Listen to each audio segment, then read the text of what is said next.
Get ready for the Speed of the Game podcast from downtown Detroit with your host, Dan Gilbert. If you can't keep up with the speed of the game, well, you can't play. Welcome, everybody, from downtown Detroit, Michigan. This is the Speed of the Game, and with me from East Lansing, Michigan, the man, the myth, the legend, Tom Izzo. Hey, Tom. How Thanks, are you? Dan. Welcome. Great to be here. And I'll tell you what, we're calling this time the Speed of the Game because things are moving very fast in this world, as we all know. And this podcast was created, I think, as soon as you got here about 40 minutes ago, somebody said, let's just do a podcast with Tom. And you see these guys set it all up, and here we are. And things happen real quick these days. So how are you doing? How's the off season? You know what? It's good. I had the joy of spending some time with Mark Hollis last night and this morning in your facility that you toured us around about 5 years ago or so with the coaches, and I can't believe the change. It's you talk about speed of the game.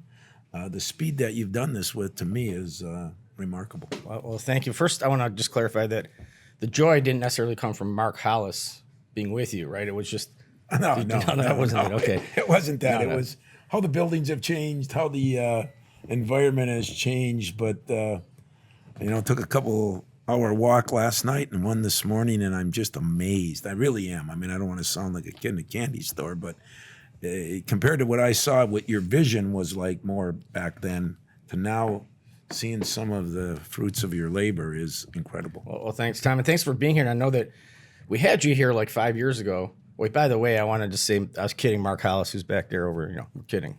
It's just, I know you are. Kidding, guys. He can take it too. Yeah, he's a good, he can take it. Just make sure, you never know. It could be some Ann Arbor people in here who don't understand that kind of thing. So you guys were here, D'Antonio and yourself, and some players. I think it's football players, maybe your basketball players too. Both. Yep. Probably 4 or 5 years ago. And it's great to see Detroit through the eyes of people who haven't been here every day like we are. Sort of like when you have kids, right? You'll bump into somebody and they'll say, hey, your kid really grew. And you're saying, I don't think they grew. You see them every single day. So it's nice to hear that. I appreciate that. A lot of people doing a lot of things here, working hard. But philosophically, I was just going to, if I could, bring it back to Michigan State for a minute, and then we'll maybe hit some Detroit stuff. But so here you are. You had a great team. I talked to you before the season last year, and obviously a couple big NBA draft picks. And it's a one-and-done tournament, right? Yep. How do you deal with that mentally? You go a whole season, it's one game, at least in the NBA, of 7-game series. It's funny because friends of mine that are in the NBA, that's what they say is the best part of the NBA is you get into the playoffs. It's not one and done, but if you win, you go back and figure out how they're going to counter. If you lose, you go back and figure out how you're going to counter. And for us, we're not going back and doing anything, and it's the excitement of the Final Four and the college playoff system, but it's also the heartbreak of it when we were the third best three-point shooting team and we couldn't hit a shot in the ocean. And it happens. You try not to let it diminish a 30-win season, but as you know, and you've faced it yourself, when the goals are to win championships and when your program's to the level that's what it's all about, if you don't, you take that to heart. So it was difficult, but I had a great team, great guys, and lost some good young guys, but now I've got some veterans, so I won't be quite as talented, but I think I'll be a lot more experienced. So let me ask you this question. Let's say you lose on a Tuesday night in the tournament. I don't want you to have to think about it deeply here. I don't want to mess up your day, but it's the next morning. It's Wednesday morning. What's going on at Tom Izzo's house? What do you do in the next morning? How you deal with it? I know all you got to do is watch television, see how intense you are and passionate you are, and it can't be a pretty sight. No, it's not a pretty sight, all the knives and forks are gone. The wife leaves for she Tom proofs the house. Yeah, she Tom proofs the house. That's a good way to put it. But this year it was so disappointing because I really, there's certain years you feel you really have a chance to get to a Final Four. This was one of those years that a lot of fans think you always do, but you yourself, you have to live with reality. And I thought this was. I loved the guys we had, and so it was a tough day. We went through a lot of soul searching the next day. And you always second guess yourself and what you could have done and should have done. And I did that. Beat yourself up a little bit. And then, you do got to move on. Back to work. It's back to work. Back to work. Nothing you can do about it. It's in the past. And it's one team. People forget, right? I don't know how many major schools can even have a shot at winning. Definitely more than the NBA these days. But let's say there's 15, 20 teams potentially, right? That could win the tournament. Yep. One wins it, right? It's not an easy deal, and people forget that, huh? Well, I remember you talking to me, years ago about that in the NBA there has only been so many teams that have won a world championship, and it seems to be a lesser number. Now, there's still, Duke's going to do this, Kentucky's going to do that. But if you look at the big picture of things, more teams in the NCAA, and everybody loves the Cinderella that gets there and all that. So 64 teams, one and done situation, it's going to be difficult. But I still like where we are. I like the position we're in. I like the expectations. I like the media being mad and alums being mad because I'm mad. Yeah. So that's the way it is, and you've done that with your own team. You've done that with your own companies. I mean, it's never ending, and we're never satisfied, and that's what I think will make us great in the long run. Let's go to the kind of year it was in general for not only the basketball team, but football team, but all of Michigan State, all of the alumni and everything that happens. And if there's one thing, I was talking to somebody the other day, being a Michigan State alum, that you learn from this stuff is not only that one person can have great impact on the world and have great things, but one person can also do the opposite. And what goes through your head? I know that it was an incredibly tough time. I'm still dealing with it to a degree. Probably will be for years and years.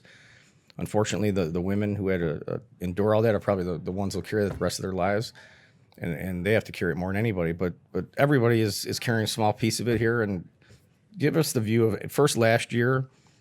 How did you deal with that, and how do we move forward as a university here? Yeah, well, as you could tell, I didn't deal with it in a great way because I just felt like no matter what I did, it was the time to let the survivors heal, and that's the choice I made. But it was difficult. It was difficult on every single person that was involved, and we tried our hardest to do what we thought was best. Sometimes keep your mouth shut, sometimes say some things that you needed to say. But, moving forward is going to be about learning from what went wrong and trying to make sure, like we would do in every walk of life, that those things never, ever, ever happen again.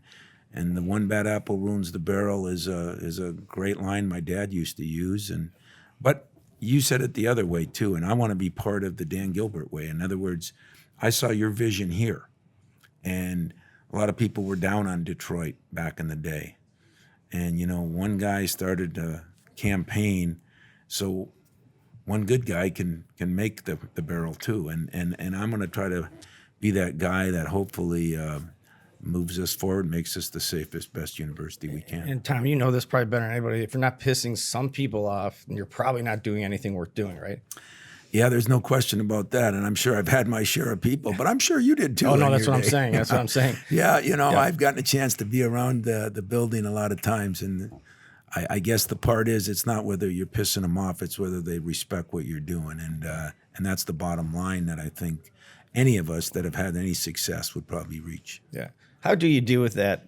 Rather, but here you are. I mean, you're probably one of the most recognizable people in the state of Michigan, if not the most recognizable. And how do you go out to dinner with your family? And your kids, how old are your boy and girl now? My son is just going to be a senior in high school. My daughter graduated a year ago, so she's in the working world now. But you know what?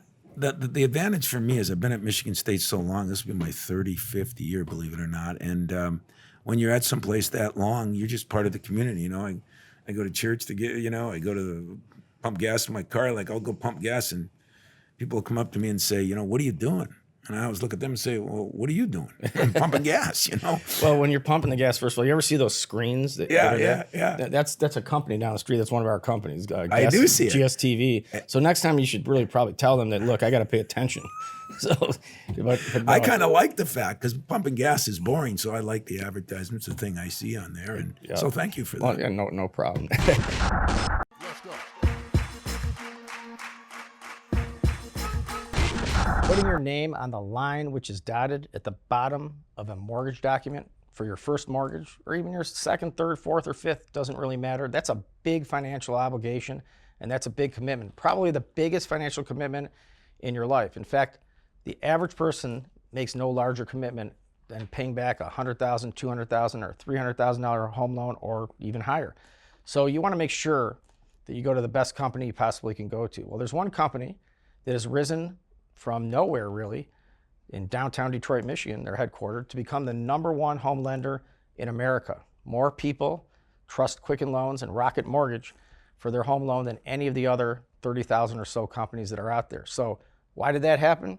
Well, this company cares deeply about you and client service. That's why J.D. Power ranked them the best experience in home lending for the last, I think, 9 consecutive years in a row. And on top of all that, they have the best technology. I'm sure you've seen the commercials. It's called Rocket Mortgage. Rocket Mortgage, press button, get mortgage. Now, it sounds real simple, and it is for the user or the borrower or the client when they're looking at it, but this is years in the making. Thousands of technology people and others creating the best and quickest technology that has interfaces to all the sources to verify things quickly. So you can get a home loan not only quick, but you can get it in a visible, clear, transparent manner. So if you're thinking about a home loan or you're thinking about buying a home, you want to go to rocketmortgage.com, or you want to download the app on iOS or Android. So Rocket Mortgage, America's largest lender and the best lender.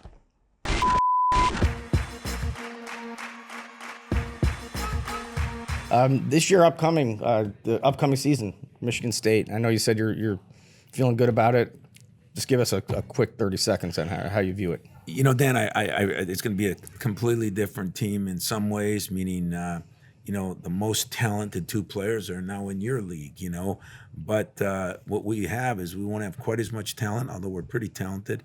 But we have a lot more experience. Those freshmen that started 3 years ago that were sophomores last year are now juniors, and we got 3 of them in Nick Ward and Josh Langford, and of course Cassius Winston right from here in Detroit, who I think is going to take a major step this year. So I like the makeup of my team. I think our young kids are going to be good, but I think we got enough veterans, which we haven't had in the last couple of years. Yeah. How has the college game changed? Obviously, the NBA game has become a 3-point game, score at the basket.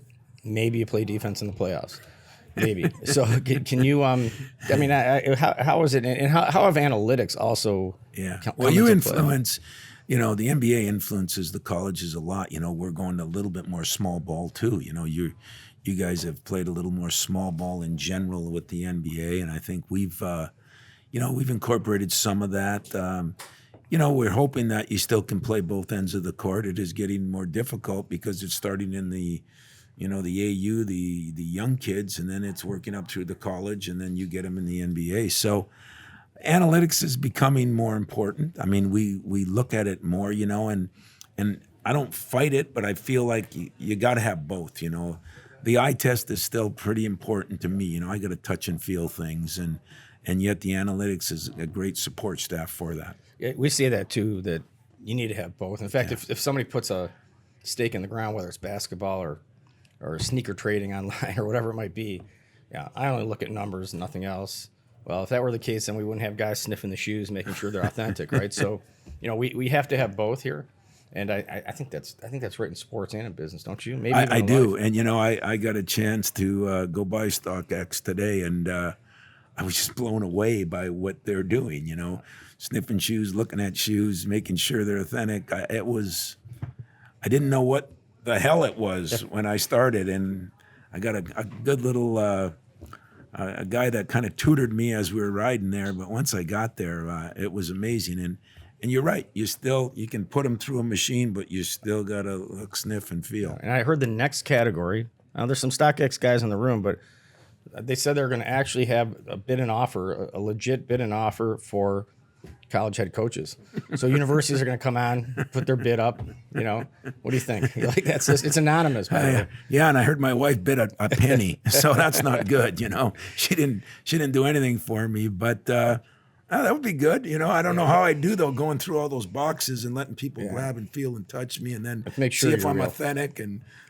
But I guess I'll do it. You can say whatever you want about Tom Izzo.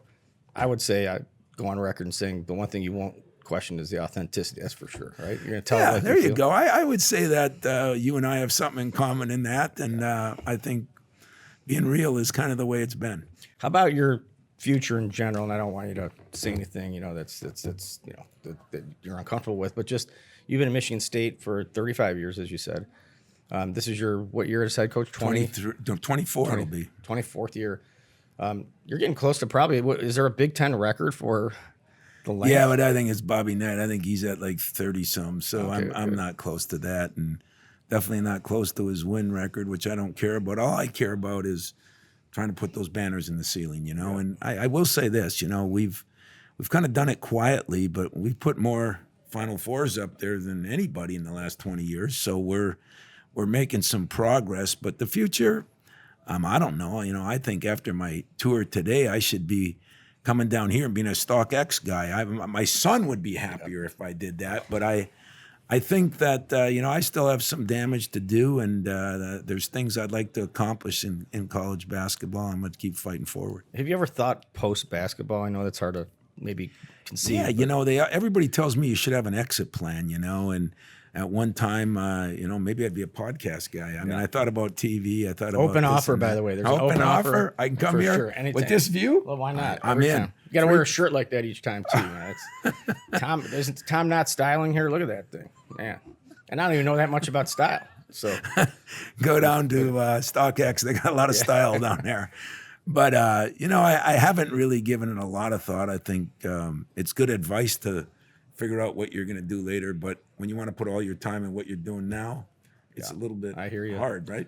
How about philosophy with kids? You probably have seen players who are extraordinarily talented, whether it's on your team or the team you're playing, or the Big Ten or wherever it might be, and maybe not do as well as their talent should tell them to do, or you would expect from them to do. And then you've probably seen the opposite for sure.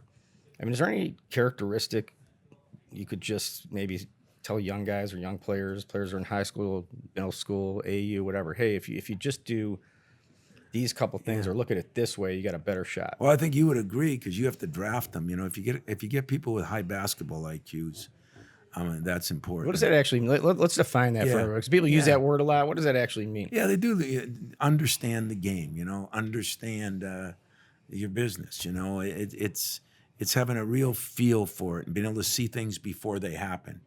You know, I would say you gave me credit, are one of the best visionary people I've ever witnessed. I mean, it was exciting to sit in front of you and listen to you talk about things and your vision. I think that's kind of a basketball IQ. You've got to see the pass before it's made. You've got to see where the ball's going before it goes.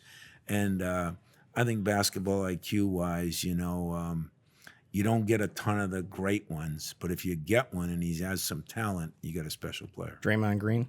Yeah, Draymond is that way, you know. I mean, Magic for us, Draymond, you know, I had a kid Cleaves and then I had a kid Valentine. We're probably four of the best. Right now, I might have one that rivals them, and that's Cassius Winston. He has an incredible vision, understands the game, knows what to do. But I think sometimes we look at basketball IQ as an offensive stat. Sometimes it can be a defensive principle too, where you know where to go, where to be, where the rebound's going. So, how much are you watching that? Because even in the game, I think it was the first or second game, I can't remember, in the tournament last year. I'll just be flat out. There's a player that got drafted pretty high in the league, and he didn't play a lot of minutes. And you know, people are probably afraid to ask you that question. I'm going to ask you the question. Why not? That's what I like about you. Okay, you know? so Jaren Jackson, was. You know, he was in a little bit of foul trouble early, but we just felt like the way they were playing their zone. I had a guy that was getting people shots, and you know, if it was a do-over, would I do it again? You know, I told him I might do it again. You know, that's what hindsight is. It's 2020, but. Well, the one thing, if I could say, the one thing I've always learned about people like you is that you have your read. It's not like you randomly. No. You have a read. There's wasn't that I was mad at him. Right. He was a young kid that never faced the zone like that, and I just thought I put a 60-year guy in there that got guys shots, and yet we didn't make the shots. And so, but that is a good question. It's always hindsight.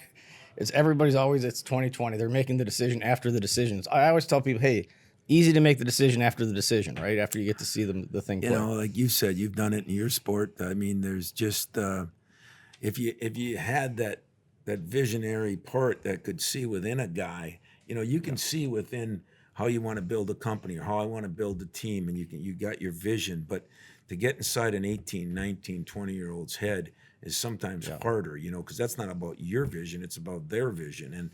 And I think that makes it a little more difficult, but it's also more challenging.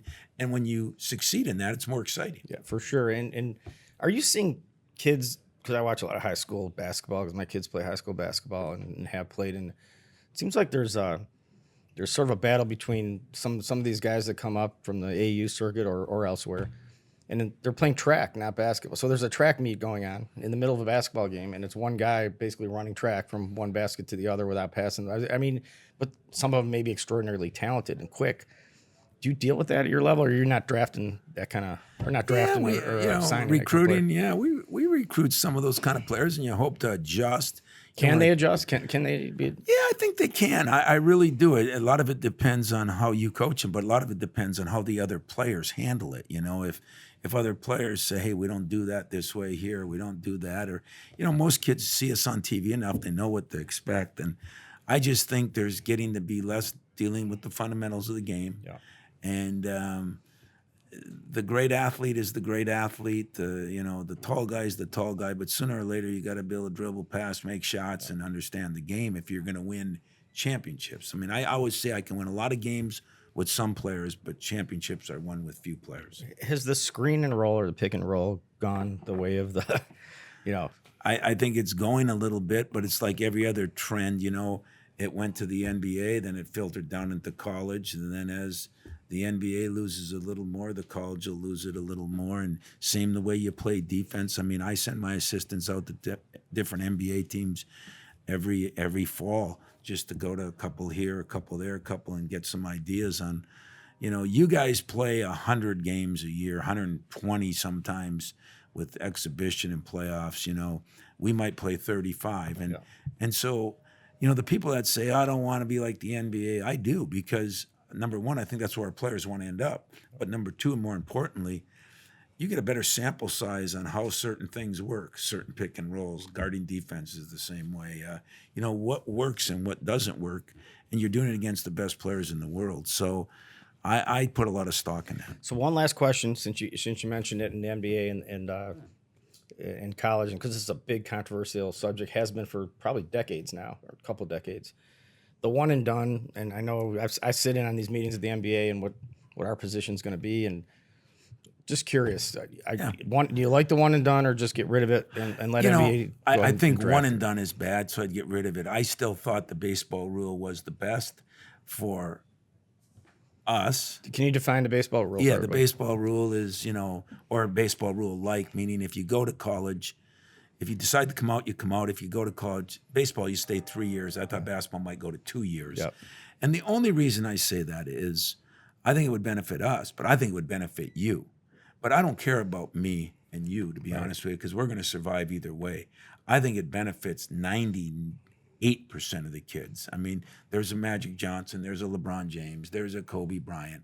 But there are so many kids that are coming out and either aren't mentally ready or physically ready that it makes it hard on you guys. You have to draft them. And then you got to sit around and babysit them. And I think it's hard on them because they don't get to grow. Most kids grow the most between freshman and sophomore year. Right. If it was two and done, I think the product of the player, the pro team, and the college team would everybody be better off. So the position is if they commit, then you have to commit for two. And if not, that's what I thought was the fairest, you know. But it doesn't look like anything's going that way. So I'm adjusting to whatever I got to adjust to. Yep. But like everything else in the world, it's so transit right now. Everybody's just moving parts all over, and it's hard to figure out if certain things go the way they look like they may go.